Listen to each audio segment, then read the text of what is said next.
سعودی عورتیں حاملہ ہونے کے بعد ایک بار عقاب کے ساتھ ہم بستری کیوں کرواتی ہیں؟ ویڈیو نے تہلکہ مچا دیا۔ یہ تو آپ نے عربی اور مصری عورتوں کے بارے میں بہت ساری باتیں سن رکھی ہوں گی، مگر آج میں آپ کو ایک ایسی راز کی بات بتانے جا رہا ہوں جو شاید ہی آپ نے اس سے پہلے کبھی سنی ہو۔ عربی عورتوں کا عقاب کے ساتھ کیا تعلق ہے؟ یہ وہ راز ہے جسے بہت کم لوگ جانتے ہیں، یا تو وہ لوگ جنہوں نے عربی عورتوں کی قربت میں کچھ وقت گزارا ہو، یا پھر جنہوں نے کسی عربی عورت سے شادی کر رکھی ہو۔ وہ اس راز سے واقف ہوں گے۔ ان دنوں میں بلوچستان کے ساحل سمندر پر میں کام کیا کرتا تھا۔ میرا کام جانوروں اور پرندوں کی حفاظت کرنا تھا۔ اکثر جانور ایسے ہوتے تھے جو ساحل سمندر سے پکڑ کر آگے لے جا کر جائے جاتے تھے۔ ان میں زیادہ تر مچھلیاں ہوتی تھیں، مگر کچھ اور بھی جانور تھے جن کا ساحل سمندر کے ساتھ گہرا تعلق ہے۔ مثلاً عقاب کو بھی مختلف طریقوں سے مشق کروائی جاتی ہے۔ وہ گہرے پانیوں سے بڑی قیمتی پتھر ڈھونڈ کر لاتا ہے اور اس کا یہی کام ہے، لیکن میں یہ نہیں جانتا تھا کہ عقاب کو دنیا میں کن کن مقاصد کے لیے استعمال کیا جاتا ہے۔ بہرحال یہ ایک معمول کا دن تھا۔ میں نے اپنے ہاتھ پر سے ایک عقاب اڑایا تو مجھے یوں لگا جیسے کسی عورت نے مجھے دیکھا ہو۔ تبھی ایک لڑکی تالی بجاتی میرے پاس آئی۔ وہ ہاتھ سے تالی بجاتی میرے پاس آ رہی تھی اور اس کی آنکھوں میں میرے لیے بے پناہ ستائش تھی۔ ایسا لگ رہا تھا کہ میرا عقاب اڑانا اسے بہت زیادہ پسند آیا ہو۔ وہ دھیرے دھیرے چلتی میرے قریب آ گئی اور مجھ سے پوچھنے لگی کہ کیا یہ عقاب تمہارا ہے؟ اس نے مجھ سے ٹوٹی پھوٹی انگریزی میں یہ سوال کیا۔ مجھے حیران ہوا۔ ویسے تو وہ شکل ہنڈی اور کپڑوں سے بھی کہیں سے بھی پاکستانی معلوم نہیں ہوتی تھی، مگر وہ اپنے انگریزی بولنے سے بھی کوئی انگریز نہیں لگ رہی تھی۔ میں حیران ہی تھا کہ وہ کون ہے، مجھے کیسے جانتی ہے۔ تو اس نے بتایا کہ وہ قریب ہی ایک خیمے میں ٹھہری ہوئی ہے۔ اس کا نام زرقا ہے اور اس کا تعلق سعودی عرب سے ہے۔ یہاں وہ اپنے کسی کام سے آئی ہے۔ کچھ تو شکار کی وجہ سے اس کے والد صاحب ہر مہینے یہاں آتے ہیں، اور کچھ دوسری وجوہات ہیں جو یہاں گھومنے پھرنے آئی ہیں۔ مختصر اس نے اپنا تعارف مجھ سے کروایا تو میں نے بھی اسے اپنے بارے میں بتایا کہ میں یہاں جانوروں کی دیکھ بھال کے سلسلے میں ایک محکمے میں نوکری کرتا ہوں اور میرا یہی کام ہے۔ مجھے مختلف جانوروں سے بات چیت اور مختلف جانوروں کو پالنے کا بھی تجربہ ہے۔ میری باتوں کو سن کر زرقا کو مجھ میں دلچسپی ہونے لگی۔ یہ عقاب جو تم نے ابھی اپنے ہاتھ سے اڑایا، کیا تمہیں عقابوں کو پالنے کا بھی تجربہ ہے؟ ہاں بالکل، کیوں نہیں؟ میں نے تو اپنے ہاتھوں سے کئی عقاب پالے ہیں، بڑے کیے ہیں اور پھر اڑا دیے ہیں۔ میرا مطلب ہے کہ ہمارے اپنے مشن کے لیے۔ میں نے زرقا پر اپنا روب جھاڑتے ہوئے کہا تھا، اور مجھے جانوروں کے بارے میں اتنا علم نہیں تھا جتنا میں زرقا کے سامنے پیش کر رہا تھا۔ مجھے ایسا لگا جیسے وہ مجھے غیر معمولی دلچسپی کے ساتھ دیکھ رہی ہو۔ کیا تم نے کبھی عقاب کو ایک مادہ عقاب کے ساتھ دیکھا ہے؟ اس نے مجھ سے یہ بات پوچھ کر مجھے کنفیوز کر دیا تھا۔ ہاں، کیوں نہیں؟ ہم تو عقابوں کے بچے بھی پیدا کرواتے ہیں، اور پھر ان بچوں سے اچھے عقاب کی نسل آگے بڑھتی ہے۔ اس طرح ہمارے پاس اچھی نسل کے عقاب کی تعداد زیادہ ہو جاتی ہے۔ میری بات سن کر زرقا مسکرائی اور اپنا ہاتھ آگے بڑھا کر مجھ سے مصافحہ کرنے کی خواہش کی۔ میں نے اس سے ہاتھ ملایا۔ اس کا ہاتھ نرم و ملائم تھا۔ مجھے نہ جانے کیوں سیکنڈ کے 1000ویں حصے میں وہ اچھی لگی تھی۔ ایسا لگا وہ اپنے لمس کے ذریعے میرے دل میں اتر گئی ہو۔ اس کا ہاتھ بے پناہ نرم تھا۔ مجھے ایسا لگا جیسے میں نے ریشم کی کسی گٹھری پہ ہاتھ رکھ دیا ہو۔ وہ تھی بھی بہت خوبصورت۔ اس کی آنکھیں کالی سیاہ تھیں، بال گھنے لمبے اس کی کمر سے نیچے تک لہرا رہے تھے۔ میں تو اسے آنکھوں ہی آنکھوں میں دیکھتا رہ گیا۔ وہ بھی مجھے دل لگی سے دیکھ رہی تھی۔ وہ بولی کہ کیا تم میرے ساتھ سعودی عرب چلنا پسند کرو گے؟ اس کی بات سن کر مجھے لگا جیسے میں کوئی خواب دیکھ رہا ہوں۔ میں نے خود کو چٹکی کاٹی تھی۔ میں بھی اپنے ذہن میں کیا کیا افسانے بنانے لگ گیا ہوں، مگر دیکھا تو سامنے وہ واقعی مجھے اپنے ساتھ لے جانے کے لیے تیار کھڑی تھی۔ میں حیرت کے ساتھ اسے دیکھنے لگا۔ کیوں؟ تو مجھے اپنے ساتھ کیوں لے کر جاؤ گی؟ میرا مطلب ہے کہ میں کس حیثیت سے تمہارے ساتھ جاؤں گا؟ ارے بدھو، تم یہاں اوقاف کی دیکھ بھال کر کے اتنے برے حالوں میں ہو، میں تمہیں سعودی عرب لے کر جاؤں گی، وہاں جا کر تمہیں اچھی نوکری دلواؤں گی، اور زیادہ فکر کرنے کی ضرورت نہیں ہے، تمہیں کسی سخت عربی کے پاس نہیں بھیجوں گی بلکہ اپنے ساتھ ہی رکھوں گی۔ تم میری نوکری کرنا، میں تمہیں تنخواہ دوں گی۔ ویسے تمہارے لیے تو 2500 ریال بھی بہت بڑی رقم ہوگی۔ اس نے جیسے میری قیمت لگاتے ہوئے مجھ سے کہا تھا، مجھے اور کیا چاہیے تھا؟ یہاں تو میں 20,000 روپے میں نوکری کر رہا تھا، 2500 ریال میرے خیال میں پاکستانی 1.5 لاکھ تو بنتے ہی تھے۔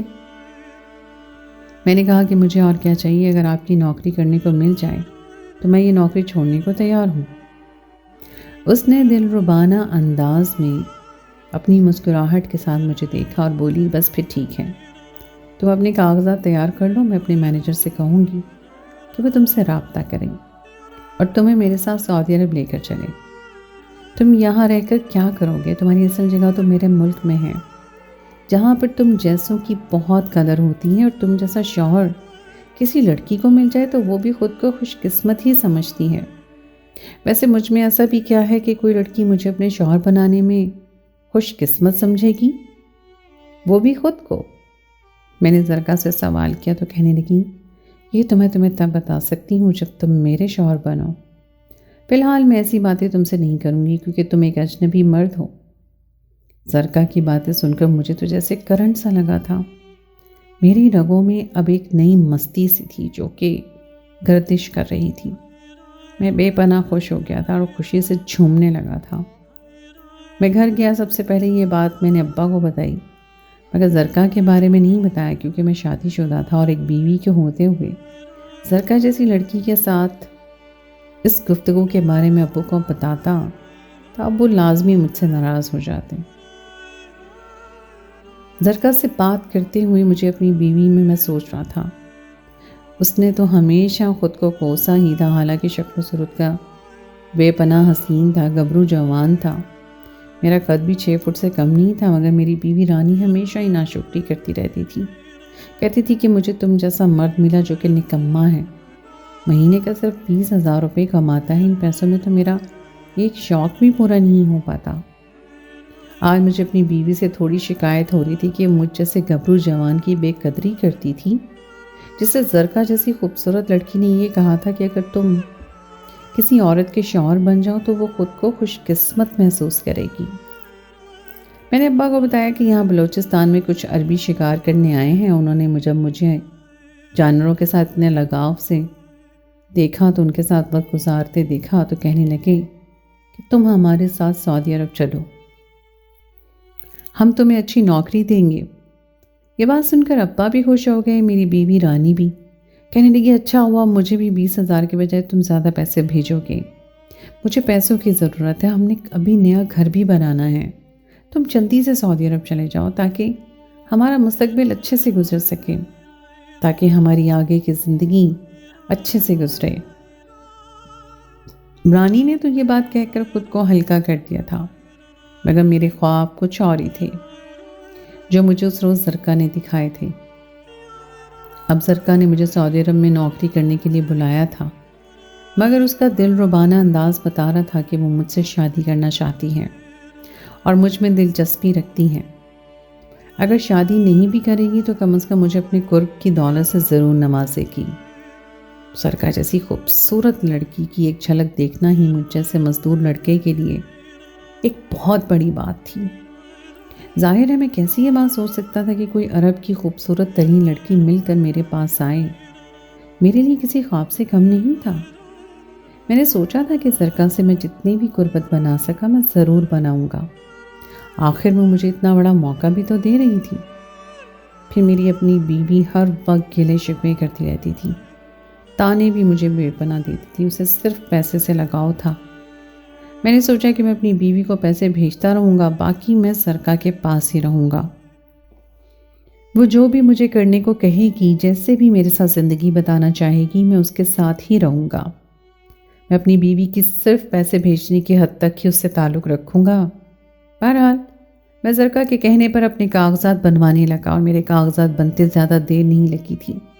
کیونکہ زرکا نے مجھ سے وعدہ کیا تھا کہ وہ میری ہر چیز میں مدد کرے گی، اور اس سے اس بات کو سچا بھی ثابت کیا تھا، اور اس سے کیونکہ وہ میری ہر جگہ پر مدد کرنے کو آ جاتی تھی۔ بہرحال مجھے سعودی عرب جانے کے لیے زیادہ نہیں، بس 1 مہینے کا وقت ہی لگا تھا، مگر وہ 1 مہینہ میں نے بہت بے چینی میں گزارا تھا۔ زرکا سعودی عرب چلی گئی، میں اس کا انتظار کرتا رہا تھا۔ 1 مہینے کے بعد اس نے مجھے سعودی عرب ایئرپورٹ پر میرے استقبال کرنے بھی آئی۔ میں تو اس کی انہی سب حرکتوں کو دیکھ کر خوش فہمی میں مبتلا ہو چکا تھا، اور ہونا بھی چاہیے تھا۔ میری جگہ اگر آپ بھی ہوتے تو ایک مرد کے دل میں عورت کے اس طرح کے رویے کو دیکھ کر ایسے ہی حالات ابھرتے ہیں جو اس وقت میرے من میں مچل رہے تھے۔ زرکا مجھے وہاں سے اپنے گھر لے کر چلی گئی۔ اس کا گھر ریاض شہر میں واقع تھا۔ گھر بے پناہ خوبصورت تھا، اور اس کے گھر جا کر مجھے اندازہ ہوا کہ زرکا نے مجھے یہاں کیوں بلایا ہے۔ وہاں بے پناہ چھوٹے بڑے جانور تھے۔ گھوڑوں کی تو ایک بہت بڑی تعداد تھی جو زرکا کے استبل میں موجود تھی۔ میں نے دیکھا زرکا نے بہت سارے گھوڑے وہاں پال رکھے تھے۔ میں زرکا کے گھر میں موجود اتنے سارے جانوروں کو دیکھ کے حیران رہ گیا تھا، مگر پتہ نہیں کیوں زرکا کی آنکھوں میں ایک عجیب سا خوف تھا۔ وہ مجھے گھوڑوں کے استبل میں لے کر گئی۔ حالانکہ یہ میرا اس گھر میں پہلا دن تھا، لیکن وہ مجھے کہنے لگی، میں تمہیں وہ ساری چیزیں دکھاؤں گی جو میرے پاس ہیں، میرے قبضے میں ہیں، اور جن سے مجھے عشق ہے۔ زرکا کی حالت دیکھ کر مجھے ایسا لگ رہا تھا جیسے اس نے واقعی مجھے جانوروں کی توجہ کے لیے ہی بلایا ہے۔ لیکن اگر ایسا ہی ہوتا تو اسے صرف جانوروں کی دیکھ بھال کے لیے کوئی چاہیے ہوتا تو کم از کم وہ یہاں سے بھی کسی آدمی کو نوکری پر رکھ سکتی تھی۔ اس نے مجھے ہی کیوں اتنی دور سے بلایا؟ میں اپنی خوش فہمی کو فی الحال قائم رکھنا چاہتا تھا۔ سارے گھر کا دورہ کروانے کے بعد اس نے مجھے کہا کہ اب میں تمہیں کل ملوں گی، فی الحال تم جا کر سو جاؤ، کھانا تو میں تمہارے کمرے میں پہنچا دوں گی۔ میں نے سوچا تھا کہ وہ مجھے بہت عالیشان کمرہ رہنے کو دے گی، مگر میں جس کمرے میں گیا تھا وہ بہت عجیب سا تھا۔ کمرے میں تقریباً اندھیرا تھا، اور یہ کمرہ باقی بنگلے سے ہٹ کر تھا۔ میں نے دیکھا تھا کہ یہ کمرہ سرونٹ کوارٹر جیسا ہی لگ رہا تھا۔ کمرے میں اندھیرا تھا، بستر میں کچھ خاص بھی نہیں تھی۔ ایسا لگتا تھا جیسے کسی غلام کے لیے بنایا گیا ہے۔ ایک چھوٹا سا کمرہ ہے، میں وہاں پر کھانے کے بعد سو گیا۔ رات کے 2 بجے جب میری آنکھ کھلی تو میری نظر سامنے والے بیڈ پر پڑی، جہاں پر ایک اور وجود کی موجودگی کا مجھے احساس ہوتے ہی میں گھبرا گیا۔ مجھے ایسا لگا جیسے یہاں کوئی اور بھی سو رہا ہے۔ میں نے فوراً دیوار پر ہاتھ مارا، کمرہ روشنی سے بھر گیا، اور میں نے دیکھا کہ سامنے پلنگ پر زرکا سو رہی تھی۔ یہ منظر دیکھ کر میری تو جیسے ہوش ہی اڑ گئے۔ زرکا میرے کمرے میں آ کر کیوں سو رہی تھی؟ اگر مجھ سے اتنی محبت تھی تو مجھ سے کہہ بھی سکتی تھی۔ عجیب بات ہے، میں نے دل میں سوچا۔ مجھے عجیب خیالات آنے لگے۔ رات کے 2 بجے اچھے خاصے نیکوکار لوگوں کا ایمان بھی بہکنے لگتا ہے، وہ بھی ایک عورت کی موجودگی میں۔ بار بار میں اٹھ کے زرکا کو دیکھتا، میرا دل ڈگمگا جاتا، اور پھر میں باہر آ جاتا، کیونکہ اب مجھے خود پر قابو رکھنا بہت مشکل لگ رہا تھا۔ پھر پردیس میں تو میری بیوی نہیں تھی، میرے ساتھ نہیں تھی۔ میرا دل چاہا کہ میں جا کر زرکا کو جگاؤں، اس سے بات کروں کہ وہ میرے کمرے میں کیوں سو رہی ہے، مگر پھر سوچا کہ اجنبی ملک ہے، اجنبی شہر ہے، لوگ بھی اجنبی ہیں۔ اگر یہاں میں نے کوئی غلطی کر دی، ایسا نہ ہو کہ مجھے سزا ہو جائے، ایسا نہ ہو کہ زرکا مجھ پر کوئی بہت بڑا الزام لگا دے، یہ لگے کہ میں اس کی عزت لوٹنے آیا تھا۔ خدا نہ خواستہ ایسی کوئی غلط فہمی یا شک بھی اسے ہو گیا تو وہ مجھے جیل میں پہنچا کر میری بوٹی بوٹی کتوں کو کھلا سکتی ہیں۔ ورنہ بھیانک انجام سوچتے ہی میں خاموشی سے باہر لان میں بیٹھ گیا۔ سوچنے لگا کہ میں کیا کروں، کیونکہ اندر کمرے میں سونا تو آگ میں ہاتھ ڈالنے کے برابر تھا۔ جوان جہان خوبصورت عورت میرے برابر میں سو رہی تھی، میں کیسے خود پہ قابو پا سکتا تھا؟ پتہ نہیں کب فجر کی اذان ہوئی۔ میں نے خدا کا شکر ادا کیا کہ یہ رات گزر گئی۔ بڑی ہی طوفانی رات تھی۔ میں نے جلدی جلدی وضو کیا، نماز پڑھی، اور اس کے ساتھ ہی میں نماز پڑھنے کے لیے لان میں ہی کھڑا ہو گیا۔ کیونکہ ظاہر ہے میرے پاس جائے نماز وغیرہ کا اتا پتہ نہیں تھا۔ بس میں نے وضو کیا اور نماز پڑھنے کے لیے کھڑا ہو گیا۔ میں نے نماز پڑھی، پھر اللہ تعالیٰ سے سچے دل سے دعا مانگی، یا اللہ اگر میں غلط راستے پر ہوں تو مجھے ہدایت دے دے، مجھے معاف کر دے۔ میں ایک عورت کے پیچھے اتنی دور چلا آیا، مگر تو بھی جانتا ہے کہ میں روزی روٹی کے چکر میں آیا ہوں۔ میں دعا کر کے بیٹھا ہی تھا کہ زرکا بھی اندر سے باہر آ گئی۔ مجھے دعا مانگتا دیکھ کر بولی، تم خدا سے کیا مانگ رہے ہو؟ میں نے تو تمہیں مانگا ہے۔ میں اب اس کے منہ سے اظہار محبت سن کر ذرا بھی حیران نہیں ہوا تھا، کیونکہ اس نے پہلے بھی ایسی دل لگی والی باتیں کی تھیں۔ اس کے بعد وہ کچھ نہیں بولی، اور اب تو مجھے اس سے پوچھنا ہی پڑ گیا کہ وہ کیا چاہتی ہے۔ میں اس کے قریب جا کر کھڑا ہو گیا اور اسے کہا، کیا میں تمہیں واقعی اچھا لگتا ہوں؟ ہاں بالکل اچھے لگتے ہو۔ مطلب یہ کہ اس لحاظ سے کیا تم مجھے دوست رکھنا چاہتی ہو، یا میں تمہیں دوست بھی رکھنا چاہتی ہوں، لیکن اگر تم میں ایک بات یاد رکھو کہ میں تمہیں یہاں اس لیے نہیں لے کر آئی کہ تمہیں صرف دوست بنا کے رکھوں، میں تمہیں اپنے شوہر کے روپ میں دیکھنا چاہتی ہوں۔ زرکا کے منہ سے اس لیے اقرار محبت سن کر تو میری خوشی کا کوئی ٹھکانہ نہ رہا۔ کیا تم واقعی مجھ سے شادی کرنا چاہتی ہو؟ لیکن تم یہ بتاؤ کہ تم رات کو میرے کمرے میں کیوں سوئی تھی؟ اس سے کیا فرق پڑتا ہے؟ تم ہر بات کا جواب مجھ سے مانگو گے تو زندگی مشکل ہو جائے گی۔ بس تم مجھ سے شادی کر لو، پھر ہم یہاں پر رہیں گے، اور ایک دن ہوگا کہ ہمیں کسی چیز کی کمی نہیں ہوگی۔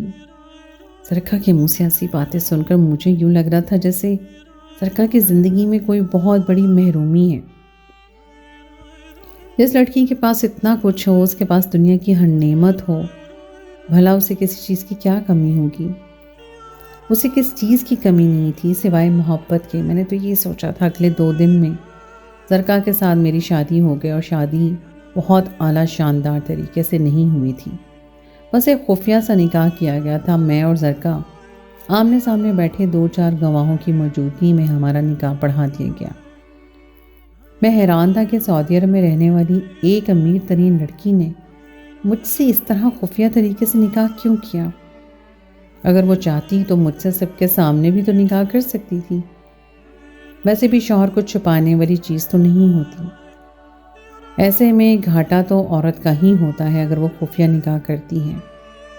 مرد کی ذمہ داری سے آزاد ہو جاتی ہے اور پھر اس کے لیے صرف عیاشی کا سامان بن کر رہ جاتی ہے۔ زرکا کو بالکل بھی عیاشی کا سامان نہیں بنانا چاہتا تھا، مگر اس نے خود اس نکاح کو خفیہ رکھنا چاہا تو میں کیا کر سکتا تھا؟ میں بہرحال زرکا کے ساتھ مخلص تھا، اور شادی کی رات جب میں اس کے کمرے میں گیا جہاں پر زرکا بیٹھی ہوئی تھی تو میں حیران رہ گیا تھا، کیونکہ یہ وہی کمرہ تھا جہاں مجھے ٹھہرایا گیا تھا۔ میں نے دیکھا تو اس کمرے میں کوئی خاص انتظامات نہیں تھے۔ میں حیران اس لیے تھا کہ زرکا آخر ایسے کمرے میں کیوں رہ رہی ہے، جبکہ اسے تو ایک اہل شان گھر کے بیڈ روم میں ہونا چاہیے۔ ظاہر ہے دلہن کا کمرہ بھی ایسے ہی عالی شان خوبصورت ہوتا ہے۔ میں زرکا سے پوچھا کہ تم یہاں کیوں بیٹھی ہو؟ کہنے لگی کہ فی الحال تم یہیں بیٹھو، ہم آج کی رات باتیں کریں گے، اس کے بعد میں تمہیں بتاؤں گی کہ تم آگے زندگی میں کیا کرو گے، اور مجھے بتاؤ کہ تم کیا کیا جانتے ہو۔ زرکا مجھ سے شادی کی رات ہی میرے تجربات کے بارے میں پوچھنے لگی، بولی کہ کیا تم عقاب کو پالنا جانتے ہو؟ زرکا کے منہ سے عقاب کا ذکر سن کر میں اس لیے حیران تھا کیونکہ یہ ہماری شادی کی پہلی رات تھی، اور کبھی بھی کوئی عورت شادی کی رات ایسی باتیں نہیں کرتی۔ کیونکہ زرکا مجھ سے عقاب کے بارے میں پوچھنے لگی، مجبوراً ابھی اسے اپنے تجربات کے بارے میں بتانے لگا، اور میں نے اسے بتایا کہ میں جانوروں کو سنبھالنے کا کام کرتا رہا ہوں۔ میں نے اسے اپنے سارے تجربات گنوا دیے، مگر وہ بس ایک عقاب کے بارے میں ہی دلچسپی رکھ رہی تھی۔ پوچھنے لگی کہ تم نے باقی سب کو تو مجھے بتا دیا، یہ بتاؤ کیا تمہارے پاس عقاب بھی ہے؟ یہ تمہیں عقاب پالنے آتے ہیں؟ زرکا کے منہ سے ایک ہی بات سن سن کر میں تنگ آ گیا۔ تم مجھ سے صرف ایک ہی سوال کیوں کیے جا رہی ہو؟ ہاں مجھے عقاب پالنے آتے ہیں۔ کیوں؟ تمہیں اس سے کیا لینا دینا ہے؟ مجھے کون سے جانوروں کو پال کر بڑا کر چکا ہوں؟ تم مجھ سے میرے بارے میں بات کرو۔ دیکھو اگر کل تمہیں میں ایک عقاب لا کر دوں تو کیا تم مجھے سکھا سکتے ہو کہ قیمتی پتھر کیسے ڈھونڈتے ہیں؟ زرکا کے منہ سے ایسی باتیں سن کر مجھے سخت الجھن ہو رہی تھی۔ ہاں میں سکھا سکتا ہوں، ظاہر ہے میں نے خوابوں کے ساتھ ایک زندگی گزاری ہے، لیکن تم مجھ سے شادی کی رات ایسی باتیں کیوں کر رہی ہو؟ میں بار بار الجھ رہا تھا۔ چلو کوئی بات نہیں، جیسا تم کہتے ہو ویسے ہی کر لیتے ہیں۔ زرکا میرے مزید قریب آئی تھی، اب شاید وہ مجھے خوش کرنا چاہتی تھی، مجھے میری شوہر والے حقوق دینا چاہتی تھی۔ میں بھی پھولے نہ سمایا، چند ہی لمحوں میں ہمارے درمیان سارے فاصلے مٹ چکے تھے۔ اس نے مجھے اپنی محبت سے بھرپور مرد بنا دیا تھا، میں زندگی سے سرشار ہو چکا تھا، ایسا لگ رہا تھا جیسے میں نے دنیا فتح کر لی۔ زرکا نے مجھے ایسا خوش کیا کہ اس کے بعد میری آنکھ اگلے دن 12 بجے کھلی۔ جب میں سو کر اٹھا تو زرکا کمرے میں موجود نہیں تھی، کمرہ خالی تھا۔ میں اٹھ کر باہر آیا، دیکھا تو ایک بہت بڑی تقریب تھی۔ میں تو دل ہی دل میں خوش ہو گیا، مجھے یوں لگا جیسے میری شادی کی تقریب ہے۔ میں اسے اپنی شادی ہی سمجھ رہا تھا، تبھی میری نظر زرکا پر پڑی جو عام کپڑوں میں ملبوس ادھر ادھر پھر رہی تھی۔ بولی کہ تم یہاں کیا کر رہے ہو، اپنے کمرے میں کیوں نہیں بیٹھتے؟